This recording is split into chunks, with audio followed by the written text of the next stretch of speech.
Good to see everybody here on this chilly fall day. You are a gift. We are glad that you are here, and we want you to know that love is the spirit of this All Souls. In this moment of our shared journey, may you feel witnessed and honored wherever you are on your journey.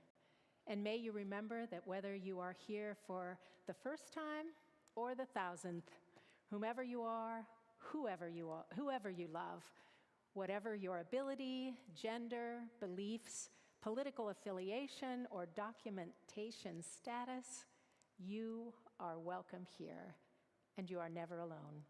Let us now greet our neighbors, especially new or returning people. Well, good morning.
Thank you, Ginger. Yes.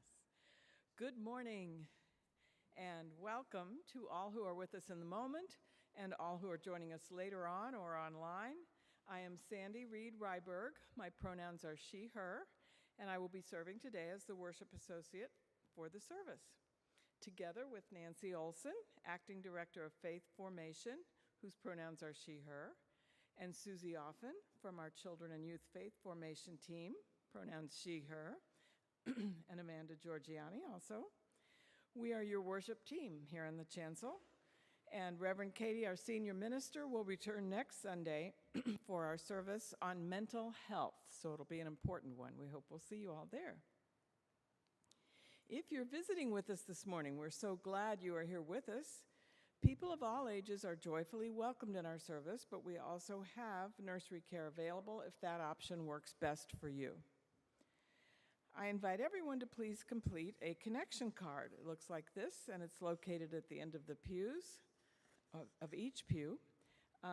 It helps us know how to best stay in contact with you and to support you on life's journey.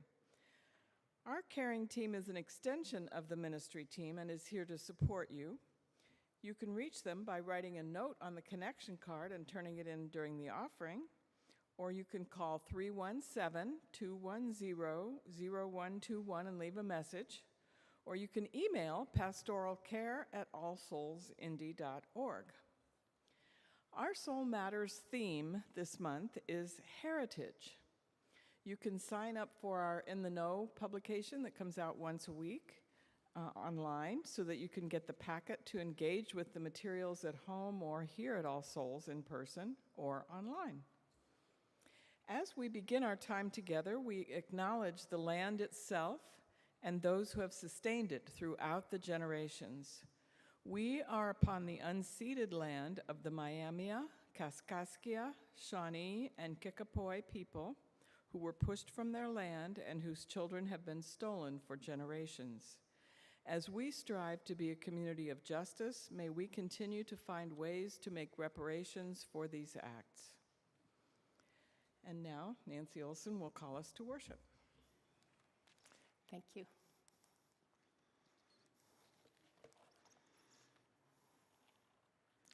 They Say People Don't Change by Naomi Blackwood. They say people don't change, but I've seen the great sequoias, and I know they were once not even saplings, but seeds buried within the imagination of the earth. So much change happens below the surface, and what we can't see relies so heavily on dormancy.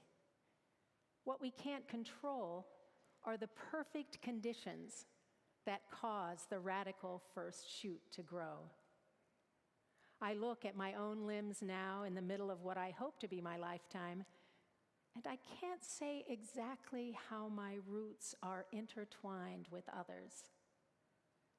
But I know in moments of hunger, I've been fed, and what was once barely shadow has become a shelter. Let us be shelters for each other, and let us worship. And Amanda is going to light our chalice for us today. Thank you, Amanda. This ritual of lighting our chalice reminds us to continually renew our promise, to live into our covenant, to put love into action, and to live out this community of love and justice that we aim to be. Please rise in body and spirit as we say these adapted chalice lighting words from James Villablake. These are the very same words we have spoken since 1903. They're printed in the order of celebration in Spanish and English. And please join me in speaking them in Spanish first and then in English. And if you're with us online, please let us know in the chat where you're lighting your chalice. Amor es el espíritu de esta iglesia, y el servicio es su ley, vivir juntos en la paz, buscar la verdad en el amor, y ayudarnos. Este es nuestro pacto. Love is the spirit of this church, and service is its law. To dwell together in peace, to seek the truth in love, and to help one another. This is our covenant. Thank you. Susie.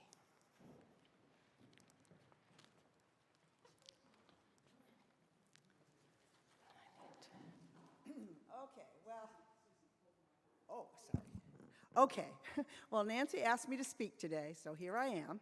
I have a little talk in 6 parts, and first we have the intro. Good morning, I'm Susie Offen, and I've been attending All Souls Unitarian Church for about 10 years now. I'm a member of the Children's and Youth Faith Formation team, and most of my volunteer focus has been on the children and youth programming. Part 2, a little history, and I'm going to name some names. Okay, so watch out. Before I started coming regularly to this church, it was the kindly and wise Nancy Renner Clear who led our children's program. During my time here, our children and youth team have had strong leadership from directors of 4 different terms. So let's see, there was Nancy Olson, and then Sarah Getty McNeil, Sarah Cannon, and now, oh yeah, Nancy Olson again. Yay.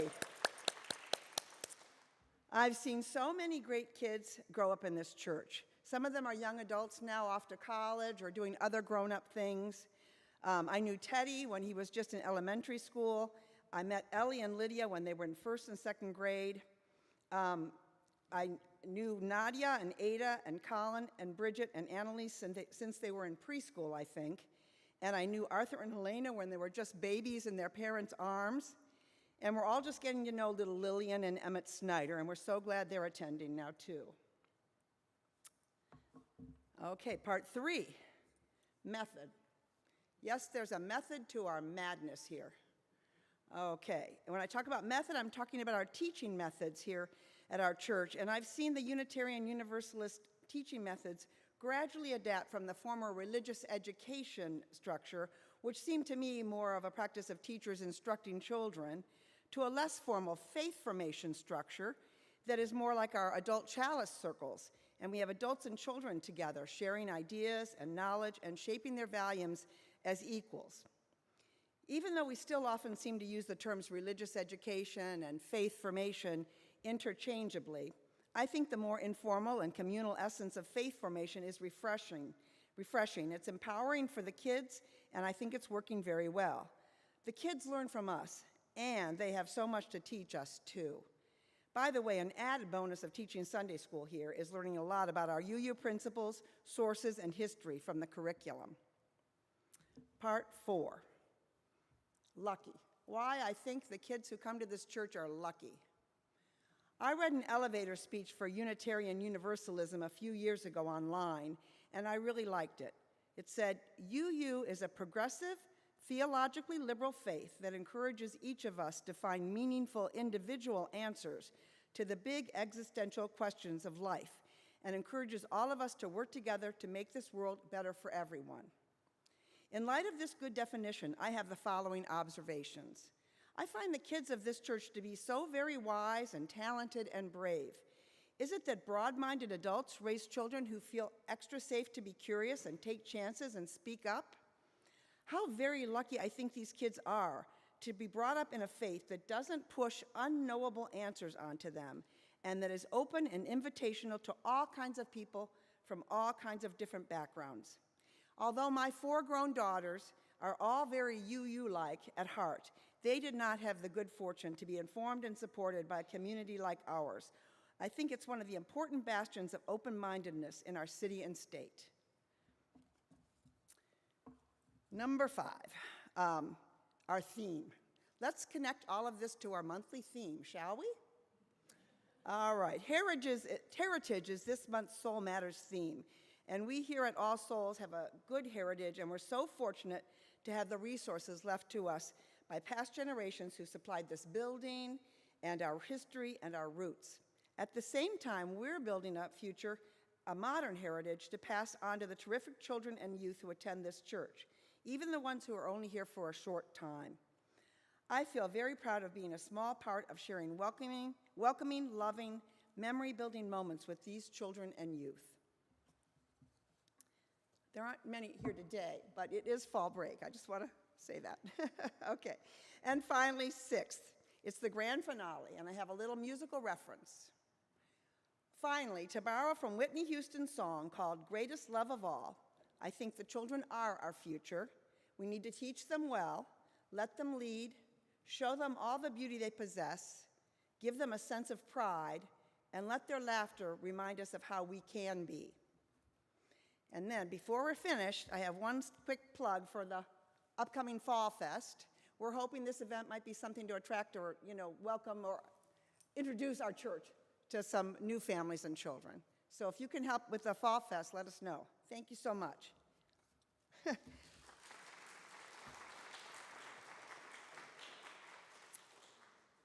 And now I'd like to invite you to stand in body or spirit because we're going to sing hymn number 1058.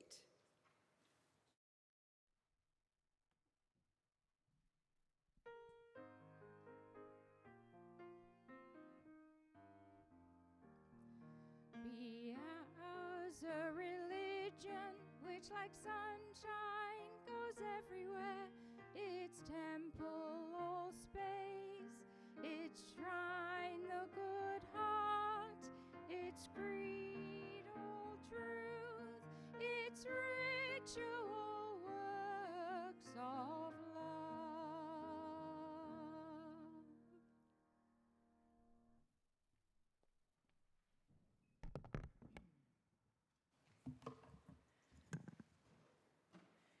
Please join me now in taking a few moments to note that which is currently bringing joy or sorrow to our community. First, this week has brought heartbreaking news from Gaza for both Palestinian and Israeli communities. May we open our hearts to all of the grief. Please join me in a moment of silence for all of the people suffering as this conflict has brought violence to that area.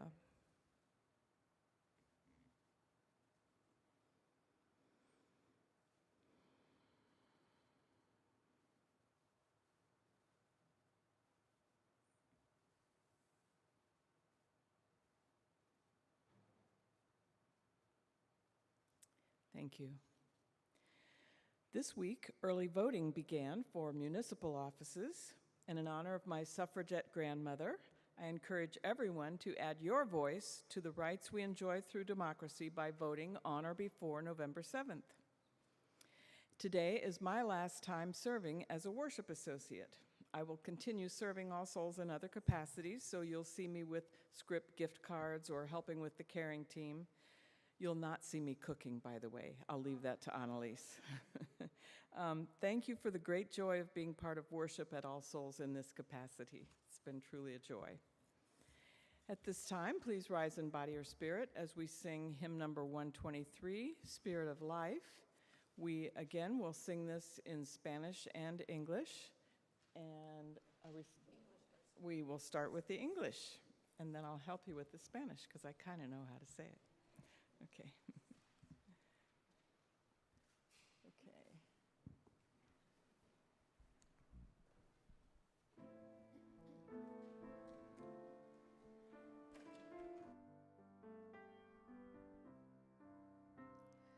Fuente de amor, ven hacia mí y al corazón cántale tu compasión. Sopla al volar, sube al mar, hasta moldear la justicia de la vida. Arrágame, libérame, fuente de amor, ven a mí, ven a mí. Spirit of life, come unto me, sing in my heart all the stories of compassion.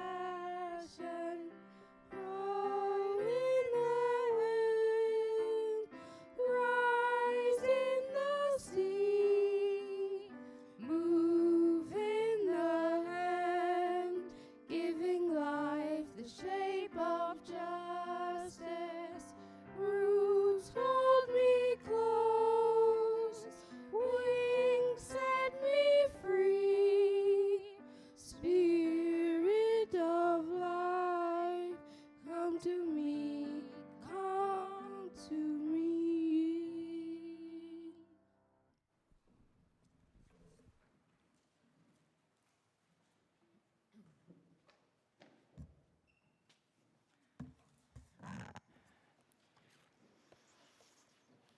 Good morning again. Oh, let's take a breath. There we go. Let's take another.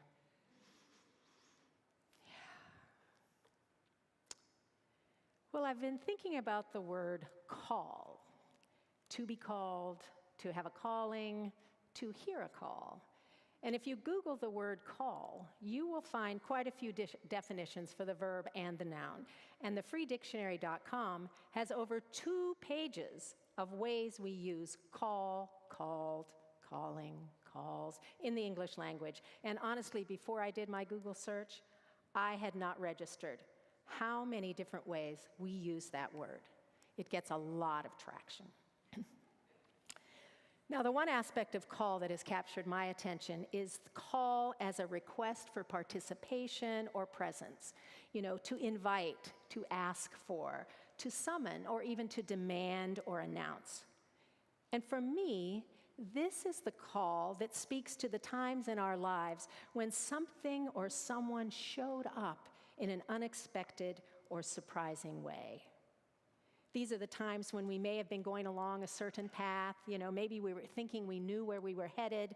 We had clear goals, timelines. I mean, maybe we even had a strategic plan. Maybe we were at a crossroads and we were trying to discern which direction we were going to go, the road less traveled, etc. Or maybe we were lost and we just knew we needed to be somewhere, but we didn't know where that somewhere was. And it's at these times when something or someone calls to us. Maybe it's a whisper. Maybe it's a shout. Maybe it's our voice, and maybe it's a voice from our past. But for some reason, we listen. And our response to that call often moves us in a direction or to places we could not even know were possible. Often following the call, it stretches us in ways we could not anticipate.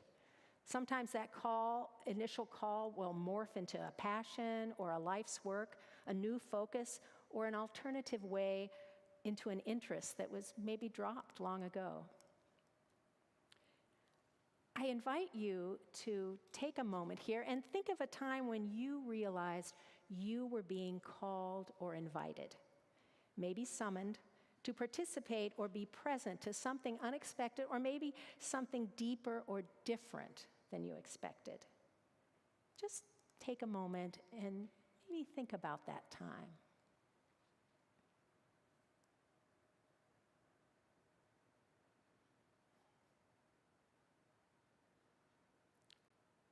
And notice the emotions you may have been experiencing then, or the thoughts. What was going on for you? And notice who or what seemed to support you in heeding that call or invitation. Who was supporting you or what? And if possible, just maybe think of a word or a short phrase that captures that moment or time for you. Just a word or a phrase. And if you like, you can note it on your order of celebration. And would anyone like to shout out their word or phrase? Share with us what word or phrase came to you when you had that moment and heard that call? Anyone? Awakening? Awakening. Upheaval. Heart's desire. Pardon? Giving back. Meaningful. Turning point. Wonderful. Wonderful. Many different words and phrases that describe that time. Thank you. Thank you for sharing that. Last June, I received a call. It was an actual call, and it was a voicemail on my cell phone, and it was from Reverend Katie. And now, I had only spoken with Reverend Katie 3 times at 3 big events. I mean, we weren't even sitting down next to each other. And yet here was her voice on my cell phone asking if I would be willing to come out of my church retirement and provide some staff support during the transitions you were experiencing this year. I thought about this unexpected and totally out of the blue invitation.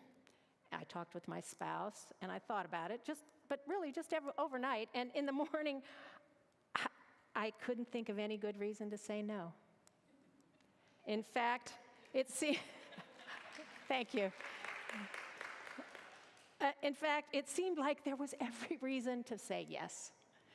And in my gut, I knew this was more than just a phone call, that this was an opening to something, and I had no idea what that opening is, and I still don't know, though that opening continues to unfold for me. And I would say that the short phrase that came to me when I tried this exercise for myself was listen and act.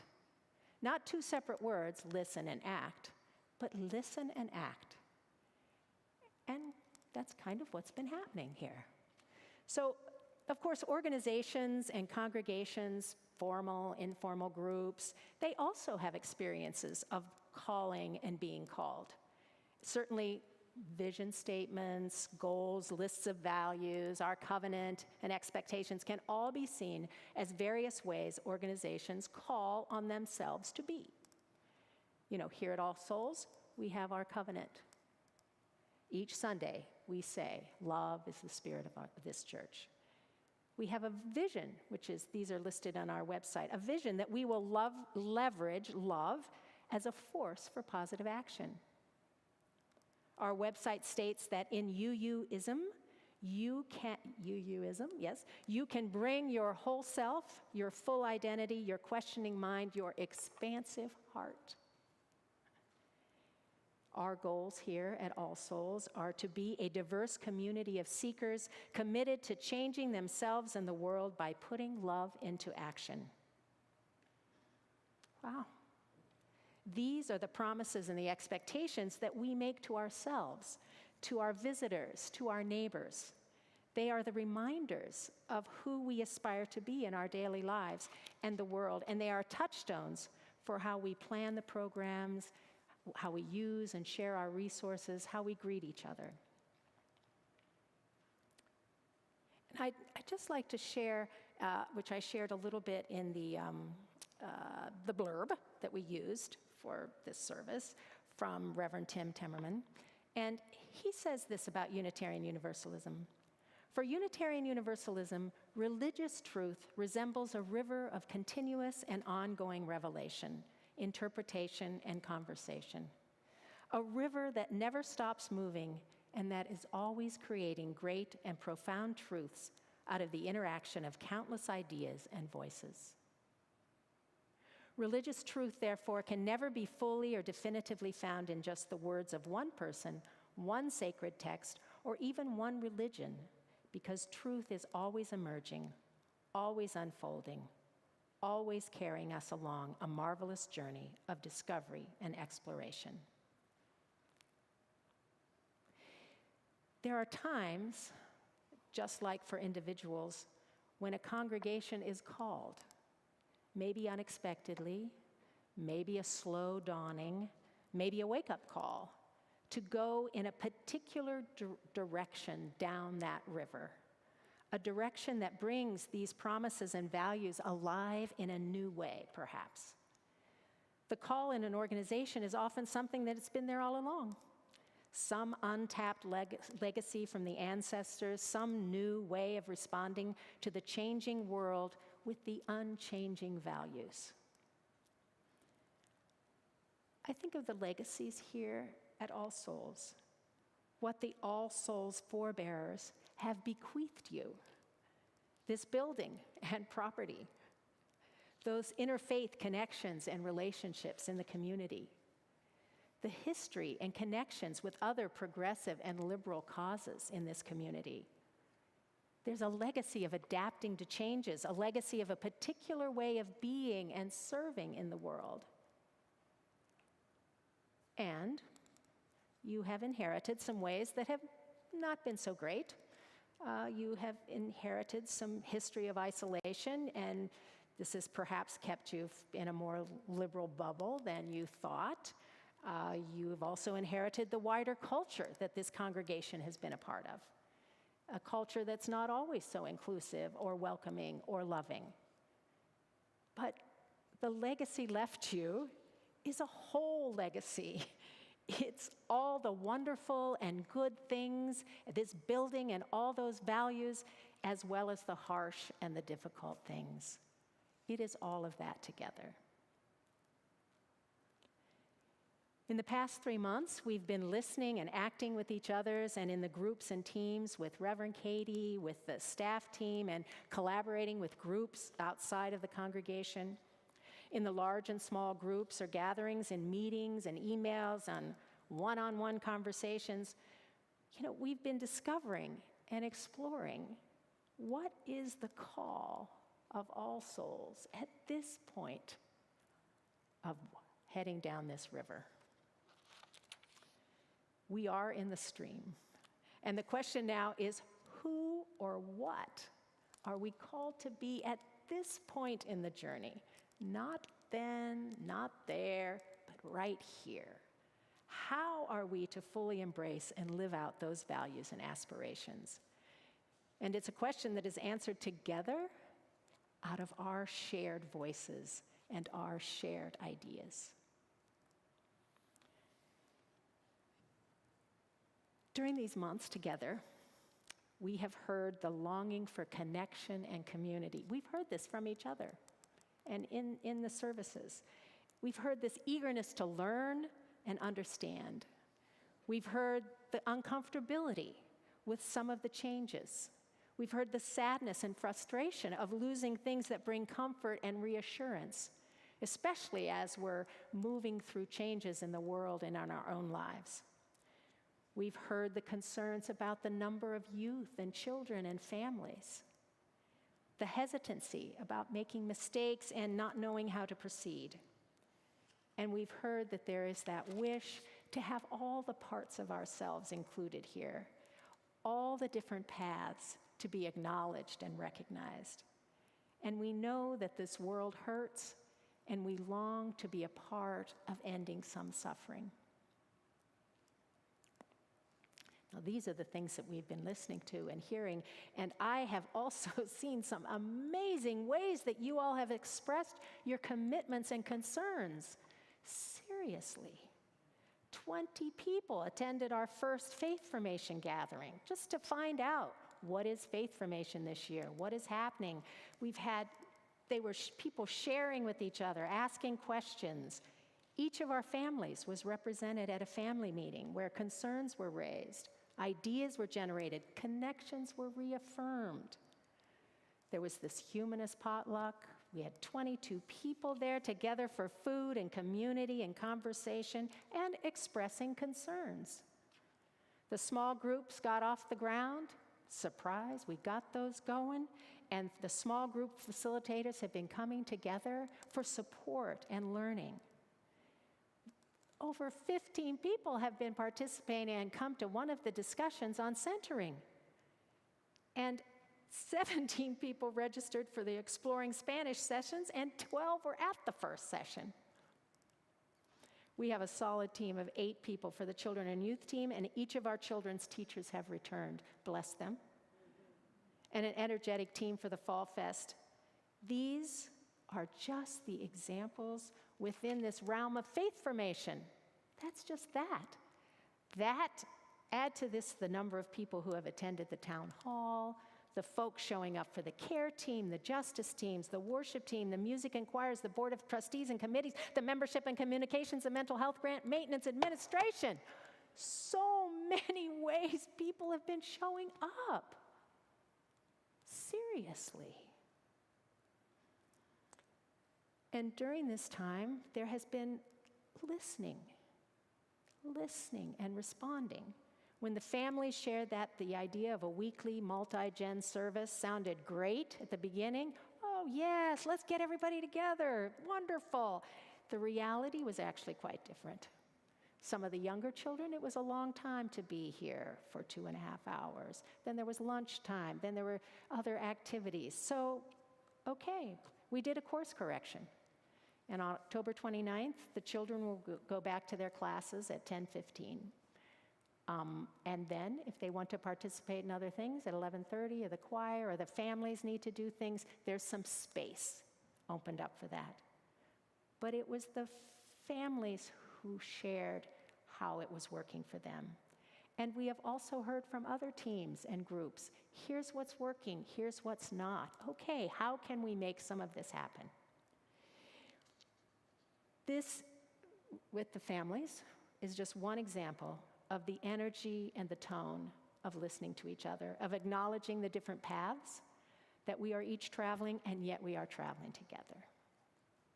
So let's just take a moment and just be grateful and thankful for the ways this congregation shows up in their commitment and their care for each other in this congregation. I mean, let's have a little round of applause.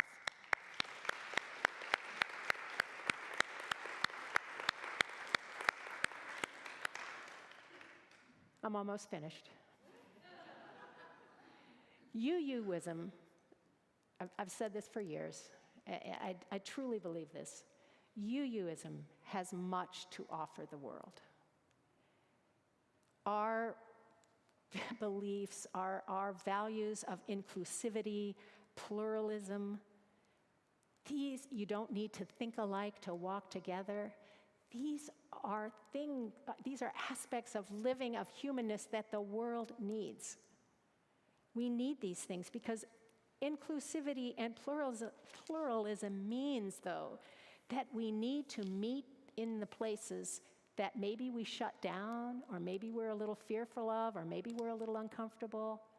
If we're going to be inclusive and pluralistic, we have to go to those edges where it doesn't always feel so great, but it's in that stretching of ourselves that we stretch more of this potential of Unitarian Universalism and can share that with others.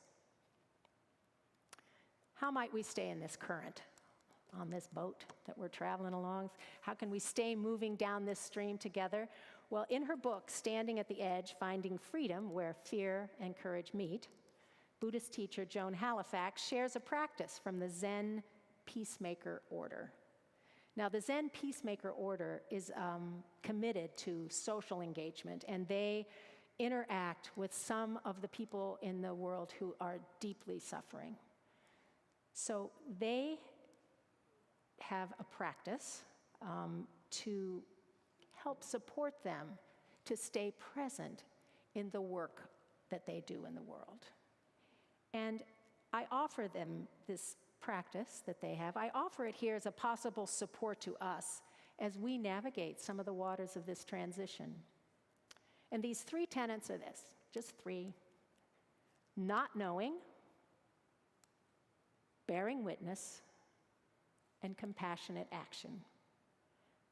Now, not knowing is the practice of letting go of those fixed ideas about ourselves and others and the universe. It's letting go of what was, how we should do it or didn't do it. It's not knowing involves trusting that we can't know everything right now, but we can be here. And bearing witness is the practice of being present for both the suffering and the joy in each other in the world. To sit again and listen and hear both the good and the things that are difficult. And compassionate action arises out of not knowing and bearing witness. When we're able to sit with not knowing, we're able to sit with each other in our joys and our difficulties, in the joys and difficulties of the world. Then, when we let go, our actions become deeply connected to our values and the needs of the time. And out of that, we know what it is to do next. So, who or what is All Souls called to be at this moment in history? What legacy will we leave?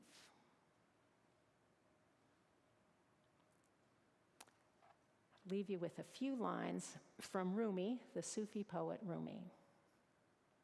I'm just going to leave you with his words. I'm not going to try and tell you what you should think about it or how we should interpret it. I'm just leaving you with the words. And if any of you have studied Buddhist thought or involved, you know, there's always those little koans that you just take those words with you. So I'm going to leave these words of Rumi with you, kind of like a little koan, and just think about. Stop swimming so hard and get in the boat. Thank you.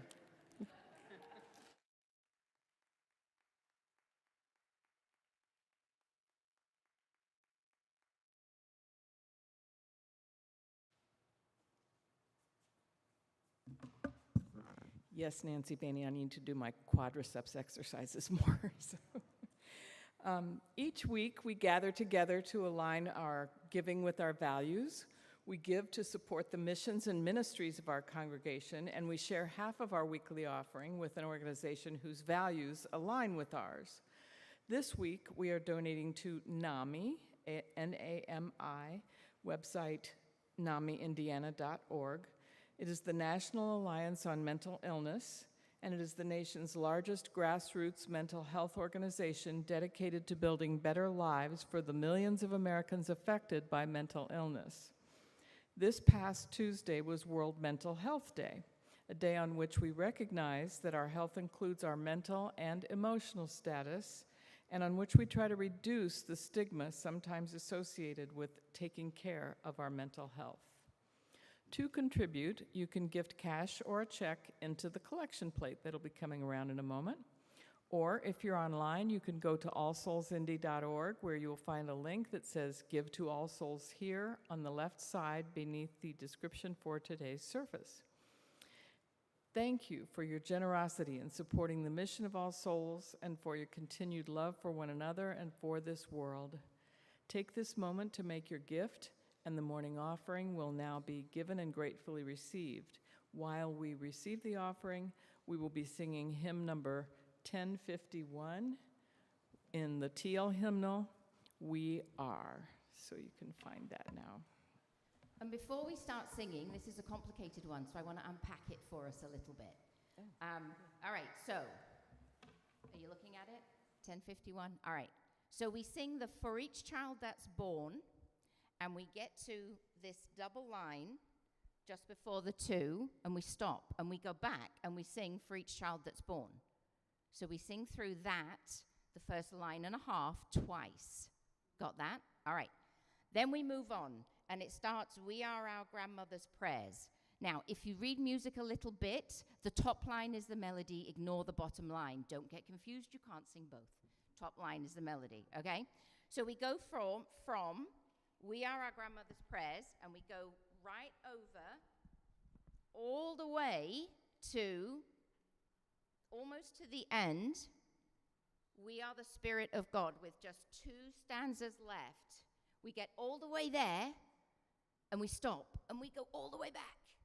And we go again through We Are Our Grandmother's Prayers. So we sing that through twice. You got it? There's a theme here. We sing everything through twice. Teresa, you look confused.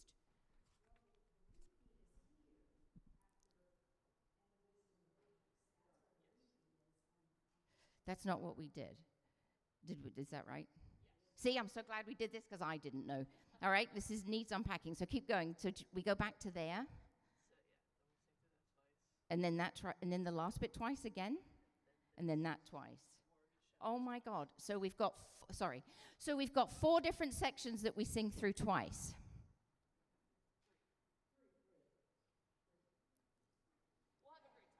We'll have a great time. Oh, I see. All right, so we go through to Wisdom of Ages, and then we go back to My Grandmother's Prayers, and we go back to Wisdom of Ages.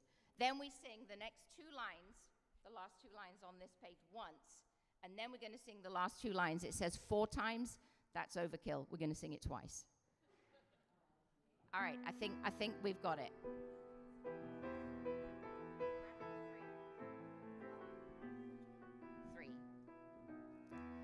For each child that's born, a morning star rises and sings to the universe who we are.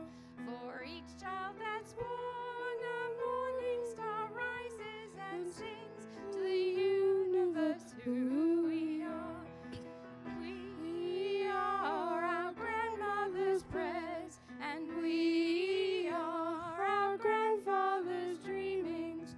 We are the breath of our ancestors. We are the Spirit of God. We are mothers of courage and fathers of time. We are daughters of dust and the sons of great visions. We are sisters of mercy and brothers of love.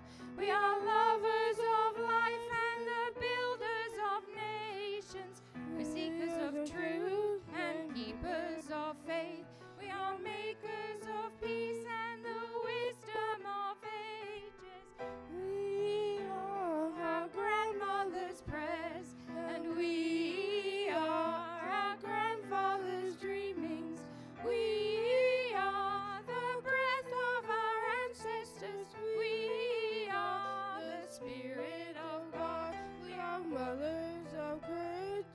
fathers of time. We are daughters of dust and the sons of revision. We're sisters of mercy and brothers of love. We are lovers of life and the builders of nations, seekers of truth and keepers of faith. We are makers of peace and the wisdom of ages. We are our grandmother's prayers, and we are our grandfather's dreamings. We are the breath of our ancestors. We are the Spirit of God. For each child that's born, a morning star rises and sings to the universe who we are. For each child that's born, a morning star rises and sings to the universe who we are. Yay! Beautiful. Thank you. I was just practicing, not knowing, going with the flow. Thank you, Annie. Thank you, Ginger. Let us close with some of these words again from Naomi Blackwood. And I can't say exactly how my roots have intertwined with others, but I know in moments of hunger, I've been fed. And what was once a barely shadow has become a shelter. May it be so. Que así sea. Thank you.